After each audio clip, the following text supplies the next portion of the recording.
Good morning to all. நேற்று வந்து நம்ம சப்ஜெக்ட் பேர் வந்து DRC, design of reinforced cement concrete elements.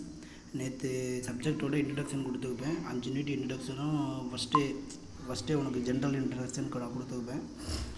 5 யூனிட்டுமே நேற்று ஃபஸ்ட்டே கிளாஸ் பார்க்கும்போது கம்ப்ளீட்டாக 5 யூனிட்டில் நீ என்ன நமக்கு யூனிட் என்னென்ன மெத்தட் ஆஃப் டிசைன்ஸ் இருக்குது, இந்த சப்ஜெக்டில் வந்து நீ என்ன பண்ண போக, என்ன ப்ராப்ளம், என்ன மாதிரியான சப்ஜெக்ட்டு அப்படிங்கிற இன்ட்ரடக்ஷன்லாம் நேற்று கொடுத்துருப்பேன். அதே மாதிரி மேக்ஸிமம் 5 யூனிட்டோட ஓவராலாக 5 யூனிட்டில் என்னென்ன நீ பார்க்க போக அப்படிங்கிறத பற்றி நான் நேற்று சொல்லியிருப்பேன். சும்மா ஜஸ்ட்டு ஒரு 10 மினிட்ஸ் அதை பற்றி நான் உனக்கு எக்ஸ்பிளைன் பண்ணிட்டு யூனிட் 1 ஸ்டார்ட் பண்ணிடுவேன். ஓகேவா? ஃபஸ்ட்டு பார்த்திங்கன்னா நம்ம சப்ஜெக்ட் வந்து design of reinforced cement concrete elements. ஃபுல்லாகவே பார்த்திங்கன்னா 5 யூனிட்டும் ப்ராப்ளமேட்டிக் பேப்பர் தான். 4 கிரெடிட்ஸ் பேப்பர். ஓகேவா? நீ இந்த சப்ஜெக்டில் 4 கிரெடிட்ஸ் பேப்பருங்கும்போது நீ வாங்குகிற மார்க் வந்து சிஜிபிஏ வந்து இன்னும் புஷ்அப் பண்ணிவிடும். சிஜிபிஏ ஃபைனல் சிஜிபிஏவுக்கு. ஸோ ப்ராப்ளமேட்டிக் சப்ஜெக்ட் கொஞ்சம் டீப்பாக பார்த்துக்கோங்க. ஓகேவா? நீ சப்ஜெக்டில் என்ன பார்க்க போக அப்படின்னு பார்த்தீங்கன்னா, இப்போ ஒரு ஸ்ட்ரக்சர், ஒரு பில்டிங் இருக்குது அப்படின்னா, நார்மலாக ஒரு பில்டிங் இருக்குது அப்படின்னா அந்த பில்டிங்கோட ஸ்ட்ரக்சுரல் எலமெண்ட்ஸ் அப்படின்னு இருக்குல்ல, அதை வந்து எப்படி டிசைன் பண்ணணும், டிசைன் பண்ணுறத மேனுவலாக எப்படி டிசைன் பண்ணுறது அப்படிங்கிறது தான் நீ பார்க்க போகுது. ஓகேவா? ஸ்ட்ரக்சுரல் எலமெண்ட்ஸ் அப்படின்னா என்னங்க சார் அப்படின்னா, இப்போ இதுதான்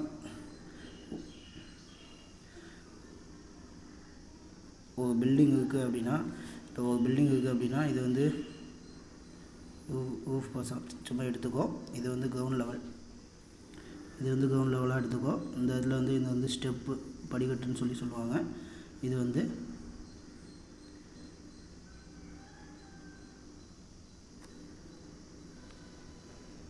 சன்செட். இப்போ இதுதான் வந்து ஒரு சும்மா நார்மலாக ஒரு ஹால் அப்படின்னா இதில் ஸ்ட்ரக்சுரல் எலமெண்ட்ஸ் என்ன அப்படின்னு சொல்லி பார்த்தீங்க அப்படின்னா,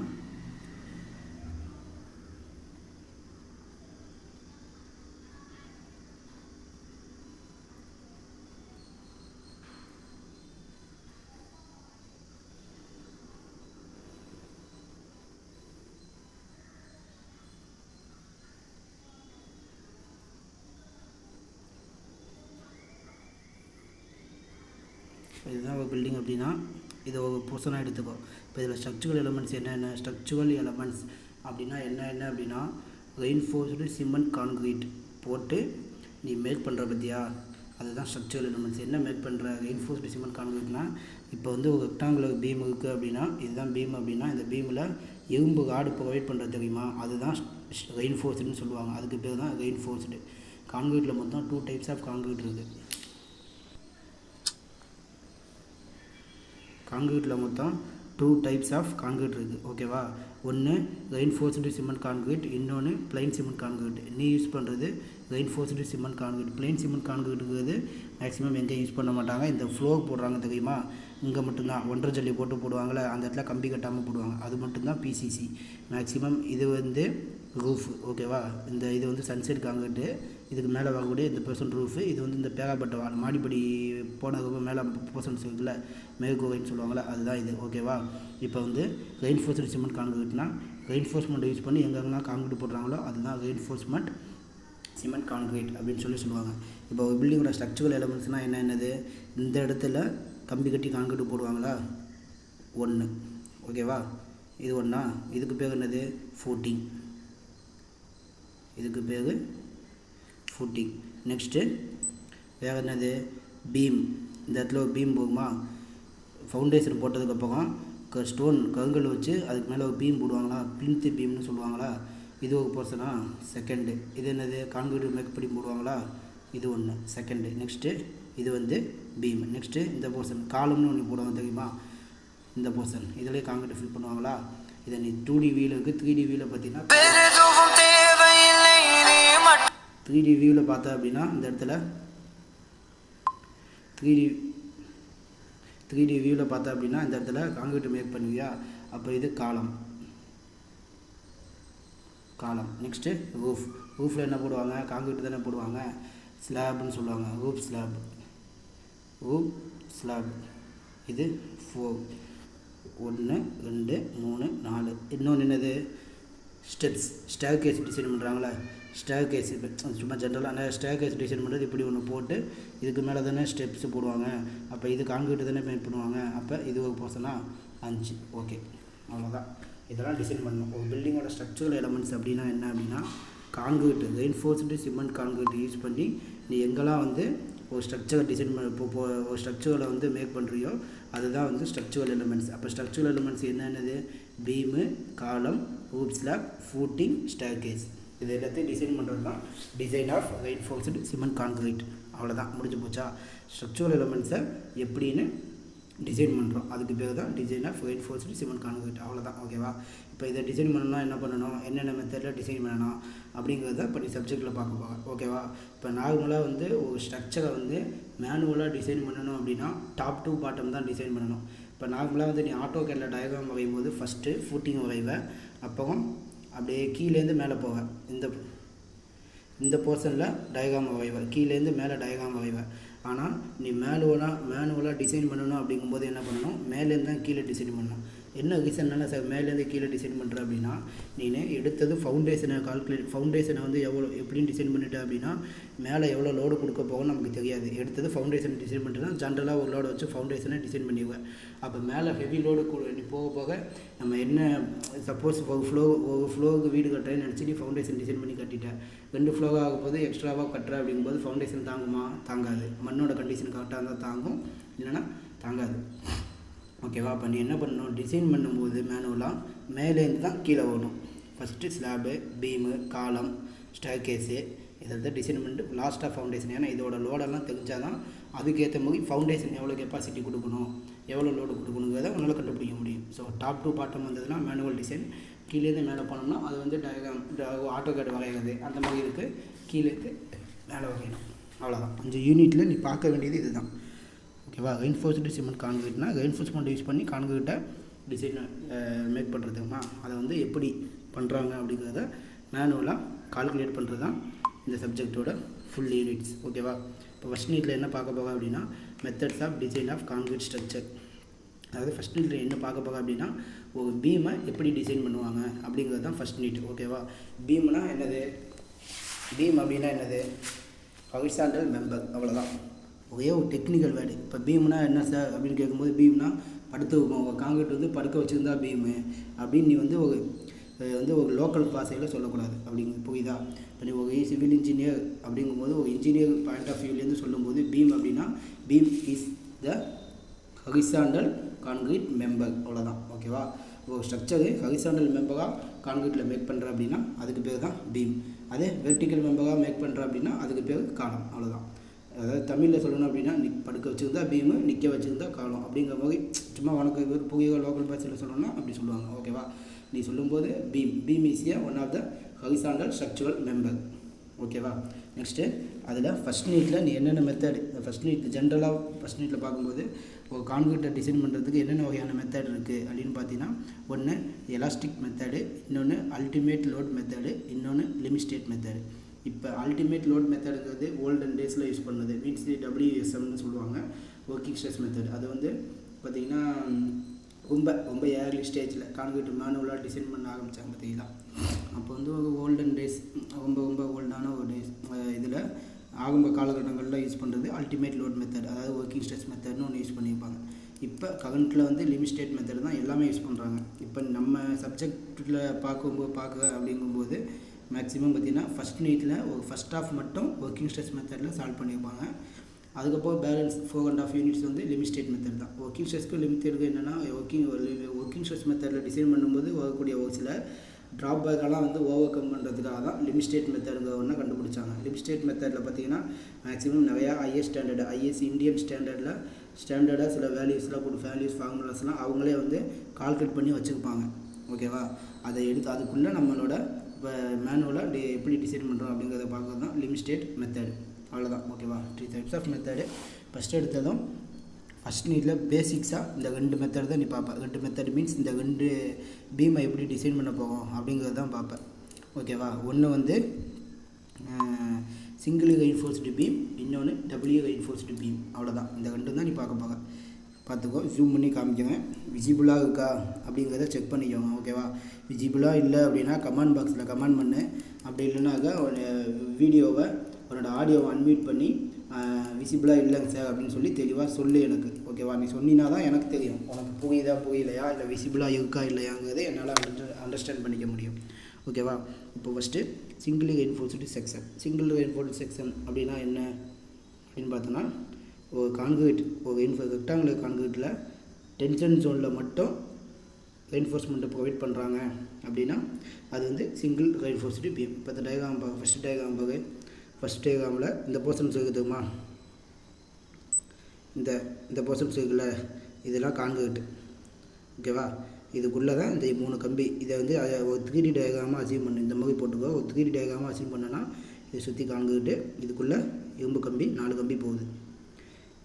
இது டென்ஷன் ஜோன், இது கம்ப்ரஷன் ஜோன். ஓகேவா? ஒரு ரெக்டாங்குலர் கான்கிரீட் பீமில் டாப் சைடு இருக்கிறது கம்ப்ரஷன் ஜோன், பாட்டம் சைடு இருக்கிறது டென்ஷன் ஜோன். டென்ஷன் ஜோன்னா இழு விசை, கம்ப்ரஷன் ஜோன்னா அமுக்கு விசை. ஓகேவா?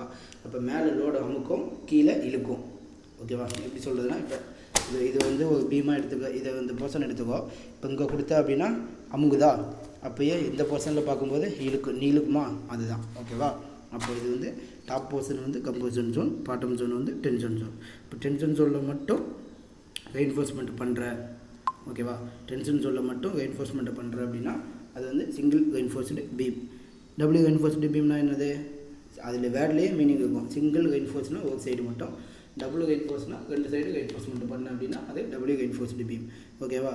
இப்போ டபுள்யூ ரெயின்ஃபோர்ஸ்டு பீமில் என்ன பண்ணுவாங்க, டென்ஷன் ஜோன், கம்ப்ரஷன் ஜோன், 2 ஜோன்லையுமே டென்ஷன் ஜோன், கம்ப்ரஷன் ஜோன் 2 ஜோன்லையுமே என்ன பண்ணியிருப்பாங்க, கான்கிரீட் ரெயின்ஃபோர்ஸ்மெண்ட் பண்ணியிருந்தாங்க அப்படின்னா அது வந்து டபுள்யூ ரெயின்ஃபோர்ஸ்டு பீம். அவ்வளோதான் டிஃபரன்ஸ். ஓகேவா? இதோட டிஃபரன்ஸை தெரிஞ்சு வச்சுக்கோ. சிங்கிள்னா என்ன, டபுள்னா என்ன டிஃபரன்ஸை தெரிஞ்சு வச்சுக்கோ. ஏன்னா உனக்கு யூனிவர்சிட்டிலேயோ சப்போஸ் ஒரு எங்கேயோ ஒரு இடத்துல நீ ஒர்க் பண்ணுற அப்படின்னா, நார்மலாக இப்போ நீ மேக்ஸிமம் இப்போ முடிச்சுட்டு நீ ஜாபுக்கு போக அப்படின்னா, சைட் ஒர்க்குக்கு போக அப்படின்னா என்ஃபோர்ஸ்மெண்ட் டீட்டெயில்ஸ் போட்டிருப்பாங்க. ரூஃபு, பீமு, காலம்லாம் டிசைன் கான்கிரீட் மேக் பண்ணுறாங்க அப்படின்னா அந்த இடத்துல நீ பார்க்கும்போது உனக்கு தெரியணும் அப்படிங்கிறதுக்காக தான். ஓகேவா? தெரிஞ்சுக்கோ. டென்ஷன் சொன்னால் என்ன, கம்ப்ரஷன் சொன்னால் என்ன அப்படிங்கிறத தெரிஞ்சுக்கோ. ஓகேவா? நெக்ஸ்ட்டு வந்து டைமென்ஷனுங்கிறது டிஆர்சியில் ஒரு முக்கியமான ஃபேக்டர். எப்படின்னா டைமென்ஷன் அப்படின்னா டெப்த்னா என்ன, பெர்த்னா என்ன. நார்மலாக உனக்கு டெப்த்னா என்னென்னு தெரியும், பெர்த்னா என்னென்னு தெரியும். ஆனால் இங்கே யூஸ் பண்ணும்போது 2 டைப்ஸ் ஆஃப் டைமென்ஷன்ஸ் யூஸ் பண்ணுவேன். ஏன்னா ஒன்று வந்து ஓவரால் டைமென்ஷன் ஒன்று யூஸ் பண்ணுவேன், எஃபெக்டிவ் டைமென்ஷன் ஒன்று எடுத்துக்குவேன். ஓவரால் டைமென்ஷன் அப்படின்னா இந்த அவுட்டர் டு அவுட்டர் இருக்கிறது ஓவரால் டைமென்ஷன். எஃபெக்டிவ் டைமென்ஷன்னா இந்த சென்டர் டு இந்த சென்டர் இருக்குல்ல, அதுதான் எஃபெக்டிவ் டைமென்ஷன். நீ ப்ராப்ளத்தில் சால்வ் பண்ணும்போது மேக்ஸிமம் 90% எஃபெக்டிவ் டைமென்ஷன் தான் யூஸ் பண்ணுவேன். ஸோ எஃபெக்டிவ் டைமென்ஷன்னா என்ன அப்படிங்கிறத தெரிஞ்சு வச்சுக்கோ. நீ நார்மலாக மற்ற ப்ராப்ளம் சால்வ் பண்ணும்போது ஒரு ரெக்டாங்குலர் செக்ஷனுக்கு ஏரியா கண்டுபிடிக்கணும்னா B/Dன்னு போட்டு சால்வ் பண்ணிடுவேன். ஆனால் இங்கே B/d கேபிட்டல் டி டிஃபரன்ஸ் அங்கே போட மாட்டான். ஆனால் இங்கே B/d போட்டிங்கன்னா இந்த டினா எஃபெக்டிவ் டெப்த்து, இந்த டினா ஓவரால் டெப்த்து, ரெண்டுக்கும் வேல்யூ சேஞ்ச் ஆகும். ஸோ அதெல்லாம் நீ தெரிஞ்சு வச்சுக்கோ. ஓகேவா? கேபிட்டல் டின்னு போட்டோம்னா ஓவரால் டெப்த்தோட வேல்யூ எடுக்கும், ஸ்மால் டி போட்டோம் அப்படின்னா எஃபெக்டிவ் டெப்த்தோட வேல்யூ எடுக்கும். அப்படிங்கிற டிஃபரன்ஸை தெரிஞ்சு வச்சுக்கோ. ஓகேவா? நெக்ஸ்ட்டு ஒரு சின்ன தியரி இருக்கும், ஒர்க்கிங் ஸ்ட்ரெஸ் மெத்தட்னா என்ன. இப்போ நான் என்ன சொன்னேன்னா அது அப்படியே வேர்ட்ஸில் இருக்கும், அது ஒன்றும் பிரச்சனை இல்லை, விட்டுருங்க. Next single reinforced section. Single reinforced section அங்கே டயக்ராம் காமிச்சல அதை அங்கே வேர்டில் சொல்லியிருப்பான். என்ன சொல்லியிருக்கான்னு பார்த்துக்கோ. இந்திய ரெக்டாங்குலர் செக்ஷன், இந்த steel is provided to only tension zone. அவ்வளோதான். ஓகேவா? ஒரு கம்பியை, அதாவது ஒரு தமிழில் சொல்லணும் அப்படின்னா ஒரு ரெக்டாங்குலர் பீமில் கம்பி இருக்குல்ல, கம்பி வந்து கீழ் சைடு மட்டும் வச்சுருந்தாங்க அப்படின்னா அது சிங்கிள் ரெயின்ஃபோர்ஸ்டு பீம். மேலேயும் கீழே 2 பக்கமும் வச்சுருந்தாங்க அப்படின்னா டபுள்யூ ரெயின்ஃபோர்ஸ்டு பீம். அவ்வளோதான். ஓகேவா? Next design mix. இது வந்து ஒரு இம்பார்ட்டன்ட் 2 மார்க்கு முன்ன சொன்னது. இப்போ சொல்கிறேன்ல, இதுவும் பார்த்தீங்கன்னா ஒரு இம்பார்ட்டன்ட் 2 மார்க்கு. இப்போ ஜஸ்ட் வந்து ஃபஸ்ட் மினிட்டில் உனக்கு ஜென்ரல் தியரிஸை மட்டும் இன்றைக்கி முடிச்சாவேன், நாளையிலேருந்து ப்ராப்ளம் ஸ்டார்ட் பண்ணிடுவேன். ஓகேவா? அந்த ஜென்ரல் தியரிஸ் உனக்கு தெரிஞ்சுது அப்படின்னா தான் நீ ப்ராப்ளம் சால்வ் பண்ணுறது உனக்கு ஈஸியாக இருக்கும். இல்லைனா ப்ராப்ளம் வந்து உனக்கு கொஞ்சம் கஷ்டமாக இருக்கும். ஓகேவா? அதுக்காக தான் இந்த தியரியை மட்டும் தெளிவாக பார்த்துக்கோ. அடுத்தது வந்து டிசைன் மிக்ஸ். டிசைன் மிக்ஸ்னால் என்ன அப்படின்னா கான்கிரீட்டோட கம்போசிவ் ஸ்ட்ரென்த்தை வச்சு, ஓகேவா, when concrete mix is graded and specified in terms of compressive strength. ஓகேவா? ஒரு கான்கிரீட்டோட கம்போசிவ் ஸ்ட்ரென்த்தை வச்சு அந்த கான்கிரீட்டை பிரிக்கிறாங்க தெரியுமா, அதுதான் டிசைன் மிக்ஸ். ஓகேவா? கம்போசிவ் ஸ்ட்ரென்த்னா என்னங்க சார் நான் கம்போசிட் ஸ்ட்ரென்த்துன்னு சொல்கிறோம். அப்போ கம்போசிட் ஸ்ட்ரென்த்னா என்னது அப்படின்னா அங்கே போட்டிருப்பான் நம்ம கம்போசிட் ஸ்ட்ரென்த்து, அதுதான் இங்கே போட்டிருப்பான். Grade of concrete specified composite strength. ஓகேவா, கம்போசிட் ஸ்ட்ரென்த்னா என்ன அப்படின்னா ஒரு இப்போ வந்து நீ ஒரு பீம் டிசைன் பண்ணுற, ஒரு பீம் நீ மேக் பண்ணணும் அப்படின்னா அதுக்கு என்ன பண்ணுவாங்க, 150 mm கியூபில் ஒரு கான்கிரீட்டை மேக் பண்ணி, ஓகேவா, 150 mm கியூபில் 150 × 150 × 150 mm ஸ்கொயர் கியூபில் ஒரு கான்கிரீட்டை உனக்கு என்ன மிக்ஸ் ரேஷியோவோ அந்த மிக்ஸ் ரேஷியோக்குள்ளே மிக்ஸ் பண்ணி கான்கிரீட்டை ஃபஸ்ட்டு மேக் பண்ணி அதை 28 days தண்ணியில் க்யூயிங் பண்ணணும். ஓகேவா, க்யூயிங் பண்ணதுக்கப்புறம் அதை கம்போசிட் ஸ்ட்ரென்த்தை செக் பண்ணணும். செக் பண்ணும்போது அது எவ்வளோ ஸ்ட்ரென்த்து தாங்குதோ அதுதான் அந்த கான்கிரீட்டோட கம்போசிட் ஸ்ட்ரென்த்து. இப்போ வந்து M10 கான்கிரீட் அப்படின்னா M10 அப்படிங்கிறது அந்த கான்கிரீட்டோட கிரேடு. இந்த M10 கான்கிரீட் அப்படின்னா அதோட ஸ்ட்ரென்த்து வந்து 10 நியூட்டன் வெயிட்டை அது தாங்கும். புரியுதா, 10 நியூட்டன் வெயிட்டை அது தாங்கும். M15னா 15 நியூட்டன் வெயிட்டை அது தாங்கும். M20னா 20 நியூட்டன் வெயிட்டை அது தாங்கும். மேக்ஸிமம் நம்ம 90% யூஸ் பண்ணுறது இந்த இதுதான். ப்ராப்ளத்தில் மேக்ஸிமம் பார்த்தீங்கன்னா இந்த M20 கிரேட் தான் யூஸ் பண்ணுவாங்க. Mostly uses of graded concrete வந்து M20 தான். ஓகேவா, இதுதான் டிசைன் மிக்ஸ்லாம் கான்கிரீட்டோட கம்போசிட் ஸ்ட்ரென்த்தை வச்சு அந்த கான்கிரீட்டை பிரிக்கவும் பார்த்தியா, அதுதான் டிசைன் மிக்ஸ். நாமினல் மிக்ஸ் அப்படின்னா அந்த கான்கிரீட்டோட கிரேட் இருக்குதுமா, அந்த கிரேடில் எவ்வளோ சிமெண்ட்டு சேண்டு மண்ணை வந்து நீ யூஸ் பண்ணுற அப்படிங்கிறது தான் நாமினல் மிக்ஸ் அப்படின்னா அந்த concrete is specified in proportion of, அதாவது மிக்ஸ் ப்ரொபோர்ஷன் எவ்வளோ அப்படிங்கிறது நாமினல் மிக்ஸ். கம்போசிட் ஸ்ட்ரென்த்தை வச்சு ஸ்பெசிஃபை பண்ணினா அது டிசைன் மிக்ஸ். டிஃப்ரென்ஸ் தெரிஞ்சுக்கோ. ஓகேவா, டிசைன் மிக்ஸ்னால் என்ன, நாமினல் மிக்ஸ்னால் எதுன்னு இங்கே இருக்கும்போது இது வந்து கான்கிரீட்டோட கிரேடா M10னா 10 நியூட்டன் mm ஸ்கொயர்னு பார்த்தேன். இப்போ M10க்கு 1:3:6ன்னு போட்டிருக்கேன். அதில் என்ன சார் 1:3:6னா என்ன சார், 1ங்கிறது 1 பங்கு சிமெண்ட்டு, 3ங்கிறது 3 பங்கு மண், 6ங்கிறது 6 பங்கு ஜல்லி. நீ ஜாரில் சாதாரணமாக நீ லோக்கலில் சொல்லும்போது ஒரு தட்டு சிமெண்ட்டு போடுறா, 3 தட்டு மண் போடுறா, 6 தட்டு ஜல்லி போடுறான்னு சொல்லுவாள். அதுவே நீ ஒரு சிவில் இன்ஜினியராக சொல்லும்போது என்ன சொல்லணும், சும்மா இந்த மாதிரி சொல்லினா அப்படின்னா அப்போ படித்தவனுக்கு உனக்கு வித்தியாசம் இருக்காது. ஸோ அந்த இடத்துல நீ எப்படி சொல்லணும் அப்படின்னா 1 பங்கு சிமெண்ட்டு, 3 பங்கு ஃபைன் அக்ரிகேட்டு, 6 பங்கு கோக்ஸ் அக்ரிகேட்னு சொல்லணும். ஃபைன் அக்ரிகேட்னா என்னது, 2.36 mm சீவில் வீட்டு என்ன ஆகுது தெரியுமா, அதெல்லாம் கோக்ஸ் அக்ரிகேட், ஃபைன் அக்ரிகேட். அந்த 2.36 mm சீவில் பாஸ் ஆகி வெளியே போகுது தெரியுமா, அதெல்லாம் கோக்ஸ் அக்ரிகேட். அப்படின்னா என்னது, அந்த திக்னஸ் வந்து ரொம்ப கம்மியாக இருக்கும். 2.36 mm பிலோவுக்கு இருந்தது அப்படின்னா ஃபைன் அக்ரிகேட், அதுக்கு அபவ் இருந்தது அப்படின்னா அது கோக்ஸ் அக்ரிகேட். அவ்வளோதான் டிஃபரன்ஸ். ஓகேவா, நெக்ஸ்ட்டு மாடுலர் ரேஷியோ. இது one of the important 2 mark. Modular ரேஷியோங்கிறது கிட்டத்தட்ட மோஸ்ட் இம்பார்ட்டன்ட் 2 மார்க். மேக்ஸிமம் கொஸ்டினில் இந்த 2 மார்க் இருக்கும். இன்னொரு விஷயம், 2 மார்க்ஸ் எல்லாமே பார்த்தீங்கன்னா உனக்கு கோட் புக்கில் இருக்கும். ஓகேவா, நான் நடத்த எல்லா 2 மார்க்குமே கோட் புக்கில் இருக்கும். இந்த சப்ஜெக்ட்டுக்கு 2 types of code book available. உனக்கு யூனிவர்சிட்டி எக்ஸாமுக்கு கொடுப்பான். இம்பார்ட்டன்ட் ஃபார்முலா அதுக்குள்ளே இருக்கும், 2 மார்க்ஸ் இருக்கும். நீ தேடி கண்டுபிடிச்சி எழுதணும். நீ எந்தளவுக்கு கோட் புக்கை வந்து டெய்லி ரெஃபர் பண்ணி ப்ராப்ளத்துக்கு கோட் புக்கை ரெஃபர் பண்ணுறது, பேஜஸ் கரெக்டாக நீ செக் பண்ணுற அப்படின்னா அப்போ தான் உன்னால் ப்ராப்ளமும் சால்வ் பண்ண முடியும், 2 மார்க்ஸும் ஆன்சர் பண்ண முடியும். ஓகேவா, அதனால் கோட் புக்கை கொஞ்சம் கரெக்டாக ரெஃபர் பண்ணுங்கள், போட்டி பாருங்கள். ப்ராப்ளம் நடக்குது அப்படின்னா ப்ராப்ளம் சால்வ் பண்ணும்போது அதில் எந்த கோட் புக்லேருந்து வேலையை எடுக்குங்கிறத அந்த இடத்துல எழுது. இந்த மாதிரி எழுதாமல் விட்டுட்டேன் அப்படின்னா உனக்கு கோட் புக்கை உனக்கு போட்ட தெரியாது. ஓகேவா, next modular ratio is one of the important 2 mark. Modular ratio அப்படின்னா என்ன அப்படின்னா modulus of elasticity modulus of steel divided by elasticity modulus of concrete. அவ்வளோதான். இது கண்டுபிடிக்க ஃபார்முலா M = 280 / 3 × சிக்மா CBC. இந்த ஃபார்முலா கோட் புக்கில் பேஜ் நம்பர் 80ல் இருக்குது. ஓகேவா, அதை நீ சைடில் எழுது. உனக்கு நான் நோட்ஸ் அனுப்புவேன் அப்படின்னா இப்போது ஃபார்முலா இருக்குன்னா பக்கத்துலேயே எந்த பேஜ் நம்பரில் இருக்குன்னு எழுதியிருப்பேன், அதையும் நோட் பண்ணு. ஓகேவா, இப்போ இது பேஜ் நம்பர் 80னா என்ன பேஜ் நம்பர் 80 உன் கோட் புக்கு. ஓகேவா, அது என்ன கோட் புக்கு, IS 456/2000. சைடில் அதையும் நீ மென்ஷன் பண்ணு. அதை மென்ஷன் பண்ணல அப்படின்னா என்னன்னே தெரியாமல் பேஜ் நம்பர்னு எழுதி வைக்காத. ஓகேவா, next sigma CBC sigma ST value பார்க்கணும். சிக்மா CBC சிக்மா STனா என்ன sir, permissible stress in concrete, permissible stress in steel. ஓகேவா, அதை வந்து டோட்டலாக அலோவபிள் ஸ்ட்ரெஸ்ன்னு சொல்லுவாங்க. அந்த ரெண்டுமே வந்துன்னா உனக்கு கோட் புக்கில் அவைலபிள். என்ன பேஜ் நம்பர்னு பார்த்தீங்கன்னா பேஜ் நம்பர் 80, 81. பேஜ் நம்பர் 80ல் பார்க்க அப்படின்னா இதே டேபிள் பேஜ் நம்பர் 80ல் இருக்கும். கிரேட் ஆஃப் கான்கிரீட் கொடுத்துருப்பான், என்ன கிரேடு, அதுக்கு கீழே ஒரு வேல்யூ கொடுத்துருப்பான், சிக்மா CBC வேல்யூ. சிக்மா CBCனா என்னென்னு சொன்னேன், பர்மிசிபிள் ஸ்ட்ரெஸ் இன் கான்கிரீட்டுக்கு என்ன வேல்யூன்னு கொடுத்துருப்பான். உனக்கு என்ன டைப் ஆஃப் கான்கிரீட் கொடுக்கணும் அதுக்கு நேராக என்ன வேல்யூ இருக்கோ அதை எடுத்து எழுத வேண்டியதான். நெக்ஸ்ட்டு சிக்மா CBCக்கு சேம் கான்கிரீட் கிரேடு கொடுத்துருப்பான், CBCயோட வேல்யூ. ஓகேவா, இது வந்து CBCயோட வேல்யூ. சிக்மா STயோட value code book page number 81ல் இருக்கும். ஓகேவா, அடுத்த பேஜில் இருக்கும்.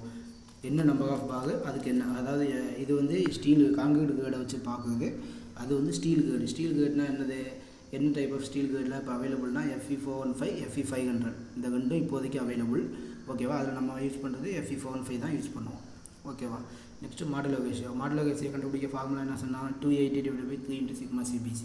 அதில் போட்டிங்கன்னா இந்த வேல்யூ தான் கிடைக்கும். M20 கான்கிரீட்டுக்கு இந்த வேல்யூ, M35க்கு இந்த வேல்யூ கிடைக்கும். இதை ஃபார்முலாவில் டேரெக்டாக எடுத்து யூஸ் பண்ணிக்கலாம்.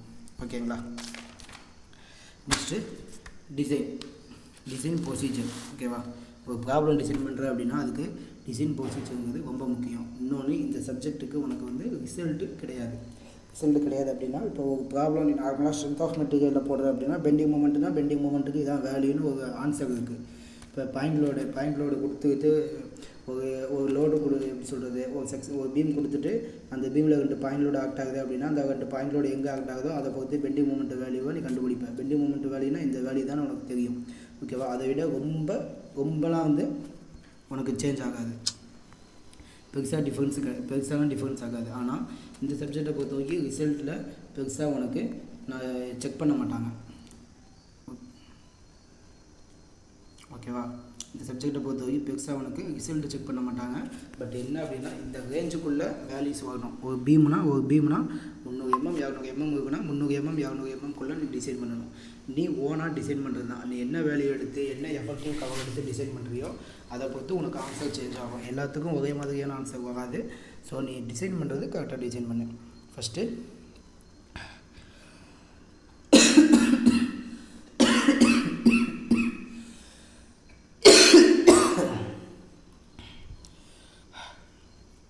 வந்து உனக்கு design of single reinforced beam. ஓகேவா, வாய்ஸ் கேட்குதான்னுங்கிறது தெளிவாக சொல்லு. ஏன்னா கொஞ்சம் பெயின் இருக்கிறதுனால ஸ்லோவாக தான் பேச முடியும். எனக்கு வாய்ஸ் கிளியராக இல்லைனா சொல்லு, வாய்ஸ் வேணால் நான் லவுடாக பேசுகிறேன். ஓகேவா. டிசைன் ஆஃப் சிங்கிள் ரெயின்ஃபோர்ஸ்டு பீமோட டிசைன் ப்ரொசீஜர். ஓகேவா, என்ன அப்படிங்கிறத இன்றைக்கி பார்ப்போம். நாளைக்கு ப்ராப்ளம் சால்வ் பண்ணுறதை பார்ப்போம். ஓகேவா. நெக்ஸ்ட் டே கிளாஸில் டே கிளாஸில் உனக்கு இந்த ப்ரொசீஜர் அப்படிங்கிறத சொல்லிடுவேன். ஓகேவா. First step given data. என்ன கிவன் டேட்டானா அப்படின்னா கொடுத்துருக்க வேல்யூவை எடுத்து எழுதணும். ஓகேவா, கொடுத்துருக்க வேல்யூவை எடுத்து அப்படியே எழுதுறதுக்கு பேர் தான் கிவன் டேட்டா. என்னென்ன வேல்யூ கொடுத்துருப்பான், இப்போது ஒரு பீம் டிசைன் பண்ண சொல்லி கொடுத்துருக்கான் அப்படின்னா இப்போ அங்கே என்னென்ன வேல்யூ இருக்கும், பியோட வேல்யூ கொடுத்துருப்பான், டியோட வேல்யூ கொடுத்துருப்பான், அந்த பீம் எவ்வளோ லென்த்துன்னு கொடுத்துருப்பான், என்ன டைப் ஆஃப் கான்கிரீட் யூஸ் பண்ணுறாங்க, என்ன type of grade steel use பண்ணுறாங்க, அடுத்து லோடு எவ்வளோ கொடுக்குறாங்க, டெட் லோட், லைவ் லோட், இதெல்லாம் அந்த இடத்துல கொடுத்துருப்பான். அதை எடுத்து அப்படியே எழுது. அதுதான் உனக்கு ஸ்டெப் 1. ஸ்டெப் 2னா என்ன கொடுத்துருப்பான், அலோவபிள் ஸ்ட்ரெஸ்ஸஸ். சேம் அதே தான். Permissible stress in concrete, permissible stress in steel. இந்த ரெண்டையும் வந்து நீ எடுத்து எழுத பற்றியா, அதுதான் அலோவபிள் ஸ்ட்ரெஸ்ஸஸ். ஓகேவா. என்னென்ன sigma CBC, sigma ST, QJ value கான்ஸ்டண்ட்டாக வரும். அது பெருசாக உனக்கு வந்து கன்ஃபியூஸ் பண்ணிக்க வேணாம். QJவோட வேல்யூ 0.91, 0.9. அதை அப்படியே எடுத்து எழுது. அது ஒன்றும் உனக்கு கன்ஃபியூஷன் ஆகாது. ஓகேவா. புரியுதா என்னன்னு சொல்லு. ஓகேவா. நீ பாட்டில் அமைதியாக இது பண்ணாத. மேக்ஸிமம் ஆடியோ வந்து மியூட்லேயே போட்டு வைக்காத. மியூட்டில் போட்டுட்டு போயிடாத. கொஸ்டின் கேட்கும்போது திருப்பி ஆன்சர் பண்ணணும், செக் பண்ணுவேன் நான். நீ பாட்டில் மியூட்டில் போட்டுட்டு உன்னோட ஒர்க்கை பார்க்காத. உனக்காக தான் கிளாஸ் எடுத்துகிட்ருக்கேன் நான். அதனால் மியூட்டில் போட்டுட்டு போயிடாத. நான் ஏதாவது கொஸ்டின் இடையில கேட்கும் அப்படின்னா ஆன்சர் பண்ணுவேன். ஆன்சர் பண்ணாமல் இருக்காதீங்க. ஓகேவா. நெக்ஸ்ட்டு ஸ்டெப் 3 வந்து டைமென்ஷன்னா என்னது, BD. ஓகேவா. உனக்கு ப்ராப்ளத்தில் என்ன கொடுத்துருக்கானோ அதை வச்சுக்கிட்டு கொடுக்காத டைமென்ஷன்ஸை ஃபைண்ட் அவுட் பண்ணணும். அதான் 3rd ஸ்டெப்பு. இப்போ ஒரு ப்ராப்ளம் எப்படி சொல்கிறது, ஒரு கான்கிரீட் ஸ்ட்ரக்சர் வந்து நீ டிசைன் பண்ணுற அப்படின்னா அதுக்கு உனக்கு என்னென்ன வேணும், ஃபஸ்ட்டு அதை எப்படி டிசைன் ப்ரொசீஜருங்கிறதுனா என்னென்னு தெளிவாக ஃபஸ்ட்டு சொல்லியாங்க நான். இப்போது ஒரு கான்கிரீட் ஸ்ட்ரக்சர் நீ டிசைன் பண்ணணும் அப்படின்னா ஃபஸ்ட்டு அதோட டைமென்ஷன் உனக்கு தெரியணும். ஓகேவா. எவ்வளோ பெத்து டெப்த்து அப்படிங்கிறது தெரியணுமா. நெக்ஸ்ட்டு என்ன பண்ணணும், அதில் எவ்வளோ லோடு வரும்னு பார்க்கணும். ஓகேவா. அடுத்த ஸ்டெப்பு லோடு. இப்போ லோடு கொடுத்துட்டேன் அப்படின்னா அப்போ என்ன ஆகும், ஒரு மெட்டீரியல் மேலே ஒரு லோடு கொடுத்துட்டேன் அப்படின்னா அது அந்த லோடுக்கு ஏற்ற மாதிரி ரியாக்ட் பண்ணுமா.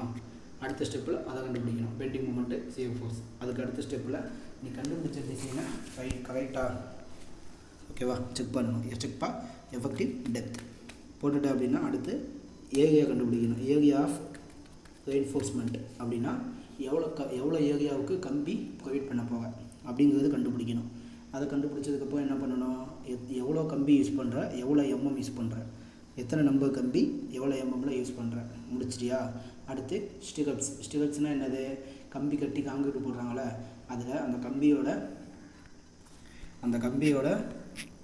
வெயிட் பண்ணுங்கள், கம்பி கட்டி காங்கிரீட் போடுறாங்களே அப்போது அந்த கம்பியோட எப்படி சொல்கிறது, அந்த டைமென்ஷன்ஸ் இருக்குல்ல பிடி, அந்த வேல்யூ சேஞ்ச் ஆகாமல் ஷேர் ஆகாமல் இருக்கிறதுக்காக ஸ்டிகப்ஸ்னு ஒன்று யூஸ் பண்ணுவாங்க. ஸ்கொயர் ஷேப்பில் ஒரு கம்பி மாதிரி கட்டு கம்பி போட்டு கட்டுவாங்க தெரியுமா, பெரிய கம்பியெல்லாம், அதுக்கு பேர் தான் ஸ்டிகப்ஸ். ஓகேவா? அது எவ்வளோ எம்எம் யூஸ் பண்ணுவேன், இதை தான் நீ வந்து டிசைன் பண்ண போவ. ஓகேவா? Step 4 load calculation. Load calculation நீ என்ன பண்ண போக அப்படின்னா, dead load, live load, floor finishing, self weight இதெல்லாம் வந்து கண்டுபிடிக்கணும். டெட் லோட்னா என்ன அப்படின்னா, இப்போ நம்ம கிளாஸ் ரூம் எடுத்துக்கோங்க. ஓகேவா? இப்போ நம்ம கிளாஸ் ரூமுக்குள்ளே டெட் லோடு என்ன அப்படின்னா, பெஞ்சு, நீ உட்கார பெஞ்சும் டெக்ஸும் அங்கேயே தான் இருக்கும். பார்த்துக்கியா? நீ எப்போ வேணாலும் வெளியே போகலாம் வரலாம், அங்கே கூடிய பெஞ்சு டெக்ஸு, அந்த நான் எழுதுகிற போர்டு, ரைட்டிங் போர்டு, அதெல்லாம் எப்பொழுதுமே அங்கேயே தான் இருக்கும். அதுதான் டெட் லோடு. அந்த இடத்துல எப்பொழுதுமே நிலையாகவே இருக்கும், அதெல்லாம் சேஞ்ச் ஆகாது. அது டெட் லோடு.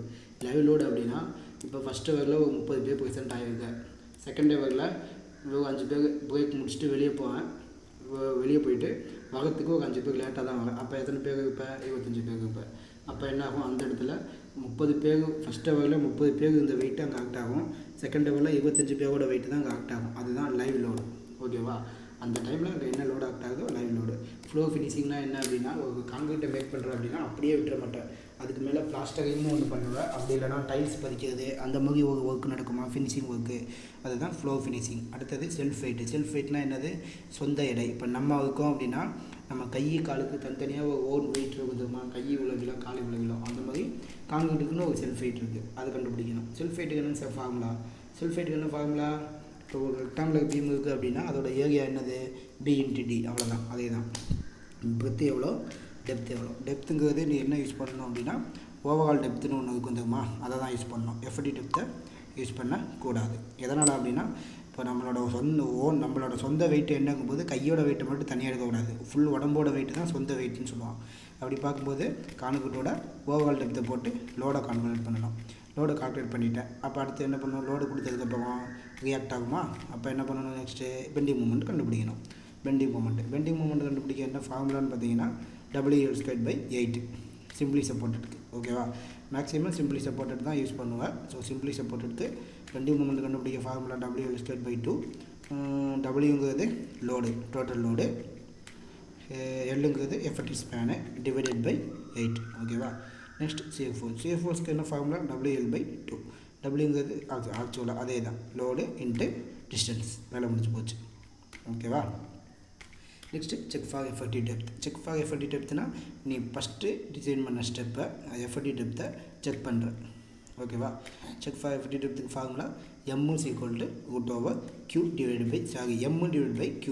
Mங்கிறது என்னது, பெண்டிங் மூமெண்ட்டு, டிவைட் பை Qங்கிறது என்னது, ஃபஸ்ட்டு QJ வேல்யூ எடுத்துல அது, Bங்கிறது பிரெத். முடிஞ்சு போச்சுன்னா செக் ஃபார் எஃபெக்டிவ் டெப்த். உனக்கு வந்திருக்க வேல்யூ ஃபஸ்ட்டு நீ எஃபெக்டிவ் டெப்த் கண்டுபிடிச்சதுக்குமா அதை விட கம்மியாகும். அப்படி வந்துடுச்சு அப்படின்னா நீ போட்ட டிசைன் சேஃப், முடிஞ்சு போச்சு.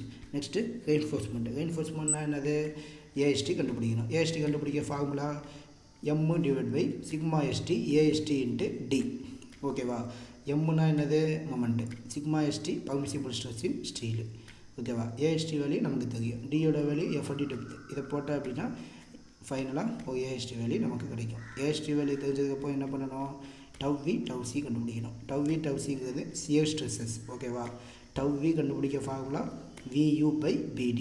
VUனா என்னது, shear force. Shear force divide by B/D போட்டிங்கன்னா τV கிடைக்கும். நெக்ஸ்ட்டு τC கண்டுபிடிக்கணும். τC கண்டுபிடிக்க என்ன பண்ணணும் அப்படின்னா, τC அப்படின்னா என்ன, பர்சன்டேஜ் ஆஃப் ஸ்டீல், எவ்வளோ பர்சன்டேஜ் ஆஃப் ஸ்டீல் யூஸ் பண்ணுற அப்படிங்கிறது தான் τC. ஓகேவா?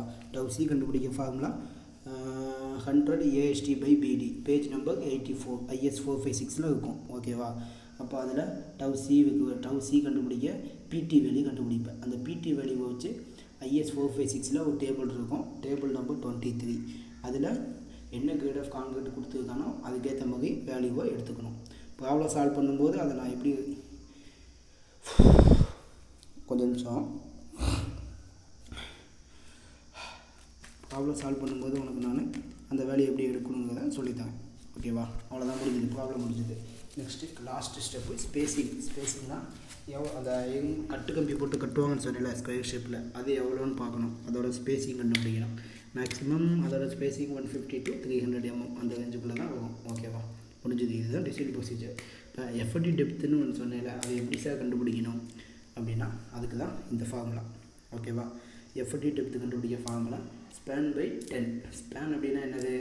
எஃபெக்டிவ் ஸ்பேன்னு ஒன்று ஒரு வேல்யூ கொடுத்துருப்போம் நான் ப்ராப்ளத்தில், லென்த், எஃபெக்டிவ் லென்த், அதுதான் எஃபெக்டிவ் ஸ்பேன். ஓகேவா? அந்த எஃபெக்டிவ் ஸ்பேன் எவ்வளோ கொடுத்துருக்கானோ அது டிவைட் பை 10. இந்த இடத்துல எதனால் சார் 10 போட்டிருக்காங்க அப்படின்னா 1 போடலாமே, 2 போடலாமே, 3 போடலாமே. எதனால் 10 போட்டிருக்காங்க அப்படின்னா ஓல்டன் டேஸில் நம்ம மூதாதையர்கள் முன்னோர்கள் இதை மேனுவலாக டிசைன் பண்ணும்போது இந்த இடத்துல ஒவ்வொரு வேல்யூ போட்டு ப்ராப்ளத்தை சால்வ் பண்ணி பார்த்துருப்பாங்க. அதில் 10 வேல்யூவை போடுற அப்படின்னா நீ பண்ணக்கூடிய டிசைன் சேஃபாக இருக்கும். ஸோ அதனால் அதை ஒரு ஃபார்முலாவை அப்படியே அசியூம் பண்ணி நமக்கு கொடுத்துருக்காங்க. அவ்வளோதான். ஓகேவா? ஸோ அந்த இடத்துல நீ என்ன பண்ணியிருக்க? 10 யூஸ் பண்ணியிருக்க. ஸ்பேன் பை 10 போட்டு எஃப்டி டெப்த்து கண்டுபிடிக்கணும். அவ்வளோதான். இப்போ நான் உனக்கு என்ன சொன்னேன் அப்படின்னா அதை தான் பின் சைடில் ஃபார்முலாவாக உனக்கு கொடுத்துருக்கேன். ஓகேவா? நான் உனக்கு இதை வச்சு சொல்லாமல் அப்படியே டேரெக்டாக சொல்லிட்டேன். நீ காதில் வாங்கிட்டு செக் பண்ணுற அப்படின்னா உனக்கு கரெக்டாக இருக்கும். அதுக்காக தான் மொத்தமாக நான் உனக்கு சொல்லியிருக்கேன். ஓகேவா? தெளிவாக தெரிஞ்சுக்கோ. இப்போ சப்ஜெக்ட்டு ரொம்ப ஈஸியான சப்ஜெக்ட். நாளையிலேருந்து ப்ராப்ளத்தை எடுத்தாங்க. ஓகேவா? ஃபஸ்ட்டே நேற்று சும்மா ஜெனரல் சொல்லியிருப்பேன். ஃபஸ்ட் டேவே உனக்கு வந்து ரொம்ப அதிகமாக எடுக்க வேணான்னு தான் பேசிக்ஸ் தெரிஞ்சுட்டு பேசிக்ஸையும் எப்படி டிசைன் பண்ணுறோம் அப்படிங்கிறத மட்டும் நான் ஃபஸ்ட்டே சொல்லியிருக்கேன். ஓகேவா? தெளிவாக தெரிஞ்சுக்கோ. ரொம்ப ஈஸி தான் சப்ஜெக்ட்டு, ரொம்ப கஷ்டமான சப்ஜெக்ட் கிடையாது.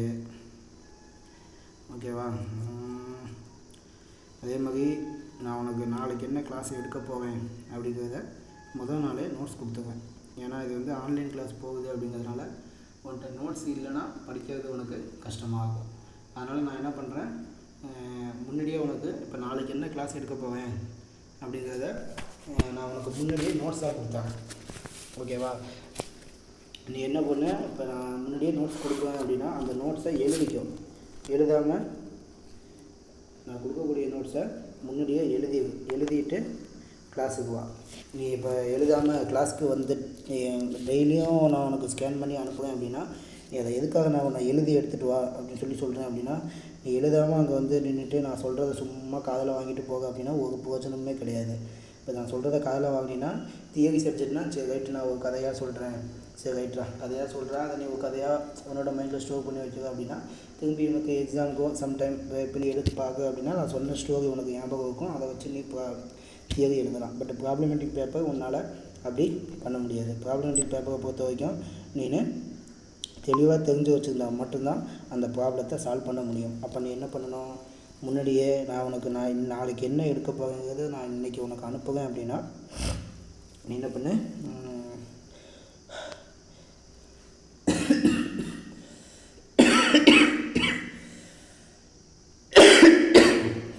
நான் உனக்கு இன்றைக்கே அனுப்புவேன் அப்படின்னா அதை காப்பி பண்ணிக்கோ. அதே மாதிரி இந்த சப்ஜெக்ட்டுக்கு தனியாக நோட் போடு. ஓகேவா? கம்பல்சரி எல்லா சப்ஜெக்ட்டுக்கும் நோட் போடுங்க. இந்த சப்ஜெக்ட்டுக்கு நோட்டு போடாமல் சும்மா காதில் வாங்கிலாம் அவனால் ஒன்றுமே பண்ண முடியாது. ஓகேவா? காரணம் என்னென்னா சப்ஜெக்ட்டு ரொம்ப லென்த்தான சப்ஜெக்ட்டு. சும்மா ஒரு 1/2 பேஜில் ப்ராப்ளம் சால்வ் பண்ணிடலாங்கிற மாதிரிலாம் நினைக்காத. 1/2 பேஜில் சால்வ் பண்ணுற மாதிரி 5 யூனிட்லேயும் ஒரு ப்ராப்ளம் கூட இருக்காது. ஓகேவா? மினிமம் ஒவ்வொரு ப்ராப்ளமும் 4 பக்கம் 5 பக்கம் மினிமம் 10 பேஜஸில் ப்ராப்ளம் இருக்கும். காரணம் என்னென்னா சப்ஜெக்ட்டு என்ன லென்த்தான சப்ஜெக்ட்டு. ஓகேவா? அதனால் சும்மா இந்த ஒரு பேஜ் 2 பேஜில் சால்வ் பண்ணுற மாதிரிலாம் உனக்கு எதுவுமே இருக்காது. ஸோ அதனால் உனக்கு நான் அனுப்புவேன் அப்படின்னா அதை நீ என்ன பண்ணு, கம்பல்சரி நோட்டில் காப்பி பண்ணிவிட்டு வா. காப்பி பண்ணாமல் இங்கே வந்து கிளாஸில் உட்காராத.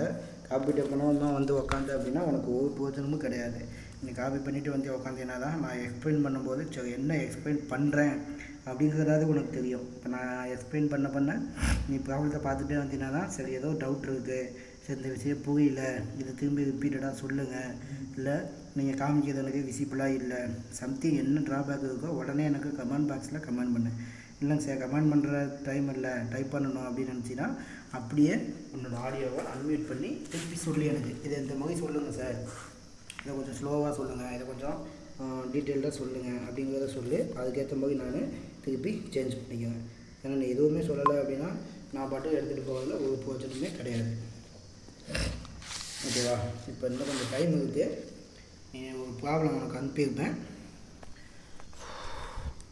ஓகேவா? ப்ராப்ளத்தை சும்மா அப்படியே பாரு. First design of single reinforced concrete beam rectangular section simply supported massive wall thickness 300 mm. ஓகேவா? வால் திக்னஸ் எவ்வளோ கொடுத்துருக்கான்? 300 mm. Width of the effective span சொன்னா 5 மீட்டர் கொடுத்துருக்கானா. நெக்ஸ்ட்டு சர்வீஸ் லோட் 8 kN/m கொடுத்துருக்கான். In addition to own weight, அதாவது own வெயிட்டை plus பண்ணிக்கன்னு சொல்லியிருக்கான். நெக்ஸ்ட்டு கான்கிரீட் கேர்டு எவ்வளோ கொடுத்துருக்கான்? M20 grade of concrete and FE 415 steel. ஓகேவா? கான்கிரீட் கேர்டு கொடுத்துருக்கான், ஸ்டீல் கேர்டு கொடுத்துருக்கான், பி வேல்யூ கொடுத்துருக்கான், டி வேல்யூ கொடுத்துருக்கான், எஃபர்ட் ஸ்பேன் கொடுத்துருக்கான். ஃபைனலாக ஃபஸ்ட்டு என்ன சொல்லியிருக்கான்? Design of single reinforced section. அவ்வளோதான். என்ன சொல்லியிருக்கான்? சிங்கிள் ரெயின்ஃபோர்ஸ்டு செக்ஷனை டிசைன் பண்ண சொல்லியிருக்கானுங்க. ஓகேவா? அப்போ ஒன்று ஃபஸ்ட்டு என்ன பண்ணணும்? கிவன் டேட்டானா என்னது? கொடுத்துருக்க வேல்யூவை அப்படியே எடுத்து எழுதணும். அதுதான் கிவன் டேட்டா. ஓகேவா? என்னென்ன வேல்யூ கொடுத்துருக்கான் உனக்கு? பி வேல்யூ கொடுத்துருக்கானா? பி வேல்யூ கொடுத்துருக்கான், அதை எடுத்து அப்படியே எழுது. First B value 300 mm. Next D value கொடுத்துருக்கானா? டி வேல்யூ எவ்வளோ கொடுத்துருக்கான்? டி வேல்யூ எதுவுமே கொடுக்கல, அப்போ விட்டுரு. நெக்ஸ்ட்டு எஃபர்டிவ் ஸ்பேன் 5 மீட்டர் கொடுத்துருக்கானா? அதை எடுத்து எழுது. நெக்ஸ்ட்டு சர்வீஸ் லோடுன்னு கொடுத்துருக்கிறது என்னது? லைவ் லோடு எவ்வளோ கொடுத்துருக்கான்? 8 kN/m. டெட் லோடு ப்ராப்ளத்தில் கொடுக்கல. இப்போ நல்லா செக் பண்ணு. டெட் லோடு ப்ராப்ளத்தில் கொடுக்கல. டெட் லோடு கொடுக்கலன்னா நீ என்ன பண்ணணும்? ஓகேவா? அசீவ் பண்ணிக்க. டெட் லோடு எவ்வளோ அசீவ் பண்ணலாம் அப்படின்னா, டெட் லோடுனா என்னென்னு சொன்னேன்? அந்த இடத்துல இருக்கக்கூடிய நிலையான வெயிட்டு. லைவ் லோடுனா என்ன சொன்னேன்? அப்போ அந்த டைமில் ஆக்ட் ஆகுது. அப்போ லைவ் லோடை விட டெட் லோடு எவ்வளோ இருக்கணும்? கம்மியாக தான் இருக்கணும். ஓகேவா? ஞாபகம் வச்சுக்கோ என்னங்கிறத. அப்போது லைவ் லோடை விட டெட் லோட வேல்யூ கம்மியாக தான் இருக்கணும். அப்போ லைவ் லோடு எவ்வளோ கொடுத்துருக்கான்? 8 kN/m கொடுத்துருக்கான். அப்போ நீ டெட் லோடு அசியூம் பண்ணுற அப்படின்னா அதை விட கொஞ்சம் கம்மியாக, அதில் பாதி. ஓகேவா? 4 kN/m நீயா அசியூம் பண்ணிக்கோ. முடிஞ்சு போச்சு. கிவன் டேட்டா முடிஞ்சுதா? நெக்ஸ்ட்டு கான்கிரீட் கேர்டு என்ன கொடுத்துருக்கான், ஸ்டீல் கேர்டு என்ன கொடுத்துருக்காங்கிறத எடுத்து எழுதிக்கோ. முடிஞ்சு போச்சா? வெயிட் பண்ணுங்கள் ஒரு 1 minute.